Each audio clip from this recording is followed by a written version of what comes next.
नमस्कार किसान साथियों, स्वागत है एक बार फिर से आपका अपने यूट्यूब चैनल मालवा की खेती पर। लहसुन की खेती में हम सभी चाहते हैं कि कंद का आकार बड़ा हो और पैदावार अच्छी मिले। इसके लिए हम अक्सर यूरिया या नाइट्रोजन का भरपूर इस्तेमाल करते हैं। अलग अलग रूप के अलग अलग खाद में हम एनपीके देते हैं, जिसमें नाइट्रोजन की मात्रा भी होती है, जैसे कि डीएपी में हो गया, एनपीके में हो गया या यूरिया का इस्तेमाल हम कर लेते हैं। लेकिन किसान साथियों, जाने अनजाने में जब हम बहुत अधिक मात्रा में नाइट्रोजन का प्रयोग अपनी लहसुन की फसल में कर लेते हैं या इसका भरपूर इस्तेमाल करते हैं, तब किसान साथियों हमारी फसल में बहुत ज़्यादा नुकसान भी हो सकते हैं। आज की इस वीडियो में हम यही जानने वाले हैं कि यदि जाने अनजाने में हमने अधिक मात्रा में नाइट्रोजन युक्त उर्वरक का प्रयोग अपनी फसल में कर लिया है, तो उसके दुष्प्रभाव से अपनी फसल को कैसे बचाएं। पूरी जानकारी के लिए आप वीडियो को लास्ट तक जरूर देखिएगा। किसान साथियों, लहसुन की फसल में पीलापन आने का एक कारण नाइट्रोजन की कमी भी होती है। इसके अलावा भी अन्य कई कारण होते हैं जिसकी वजह से हमारी लहसुन की फसल में पीलापन दिखता है। लेकिन सबसे सस्ता और सरल उपाय होता है कि हम यूरिया का प्रयोग कर लेते हैं। कई बार इसकी कमी होती है नाइट्रोजन की, जिसकी वजह से हमारी जो फसल है वो ठीक हो जाती है। लेकिन कई बार किसान साथियों भरपूर मात्रा में नाइट्रोजन का प्रयोग करने के बाद भी हमें कोई रिजल्ट नहीं मिलता है, क्योंकि वो जो पीलापन है वो किसी अन्य कारण से है। यदि आज हम बात करें कि हम अत्यधिक मात्रा में नाइट्रोजन युक्त उर्वरक का प्रयोग कर लेते हैं तो हमारी फसल में क्या-क्या नुकसान देखने को मिलते हैं, तो 4 मुख्य नुकसान जिनके बारे में आज बात करने वाले हैं। सबसे पहला नुकसान है पत्तियों की अत्यधिक वृद्धि। किसान साथियों, ज़्यादा नाइट्रोजन से पौधा ऊपर तो बहुत हरा-भरा और बड़ा दिखेगा, लेकिन सारा पोषण पत्तियों में ही चला जाएगा। इससे ज़मीन के अंदर जो कंद का विकास है वो रुक जाएगा। दूसरा है किसान साथियों कंद का फटना और भंडारण में दिक्कत। जैसा कि आप जानते हैं कि जो भी चौड़ी पत्ती वाली वैरायटियाँ हैं लहसुन की, उसमें अक्सर किसान साथियों आपने पत्तियों के बीच से नई पत्तियाँ निकलती हुई देखी होगी। अपनी भाषा में उसे कंद का फटना, तने का फटना, नई पत्तियाँ निकलना या फूटान होना बोलते हैं। किसान साथियों अत्यधिक मात्रा में जब हम नाइट्रोजन का प्रयोग करते हैं, तब हमारी फसल उस नाइट्रोजन को पचा नहीं पाती। परिणाम स्वरूप उसमें वानस्पतिक वृद्धि होने लगती है। कई बार ये वृद्धि किसान साथियों पत्तियों के बीच से नई पत्तियाँ निकल कर होती है, जिससे कि हमारे जो कंद का शेप है वो पूरी तरह से बिगड़ जाता है। लहसुन का ठीक तरह से कंद भी नहीं बन पाता है और इस प्रकार से एक गलती से हमारी फसल में नुकसान देखने को मिलता है। वहीं किसान साथियों जिस लहसुन की फसल में हम नाइट्रोजन का अत्यधिक मात्रा में प्रयोग करते हैं, आगे चलकर भंडारण में दिक्कत आती है। वही लहसुन किसान साथियों पोची हो जाती है या अपनी गाँव की भाषा में बोले तो कि लहसुन मरने लगती है। तो यह अत्यधिक मात्रा में नाइट्रोजन का दुष्प्रभाव के कारण होता है। तीसरे कारण की बात करें किसान साथियों क्या इफ़ेक्ट होता है अत्यधिक मात्रा में नाइट्रोजन से, तो रोगों और कीटों का हमला बहुत ज़्यादा होता है। जब भी हम नाइट्रोजन का प्रयोग करते हैं किसान साथियों हमारी फसल है नाजुक हो जाती है या यूँ कहें कि मुलायम हो जाती है। और जब फसल इस प्रकार से होती है तो उसमें कीट और रोग दोनों है वो भयंकर रूप से अटैक करते हैं। तो यदि आप ज़्यादा मात्रा में नाइट्रोजन का प्रयोग करते हैं तो आपकी फसल में रोग आने की संभावना भी ज़्यादा है। वहीं पर थ्रिप्स वगैरह जो कीट हैं वही भी ज़्यादा आकर्षित होते हैं और आपको फिर उन्हें कंट्रोल करने के लिए अलग से खर्चा करना पड़ता है। अगले कारण की बात करें किसान साथियों तो वो है मिट्टी का असंतुलन।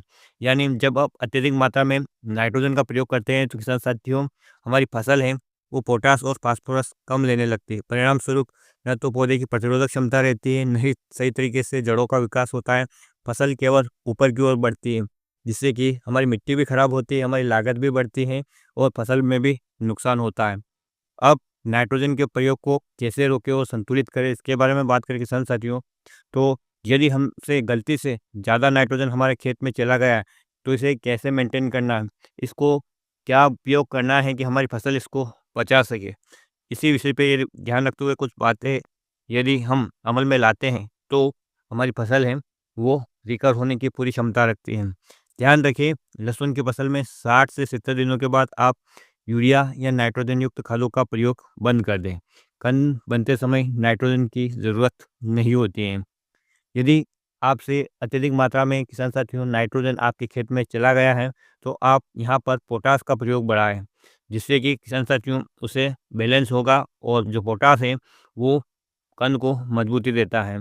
जैसा कि मैंने आपको बताया है कि फसल की अवस्था के हिसाब से उसमें आप पोटाश फर्टिलाइज़र का प्रयोग कर सकते हैं। खड़ी फसल में आप जो किसान साथी बुआई के समय पोटाश डालते हैं, एक बार 60 से 70 दिन की अवस्था में डालते हैं।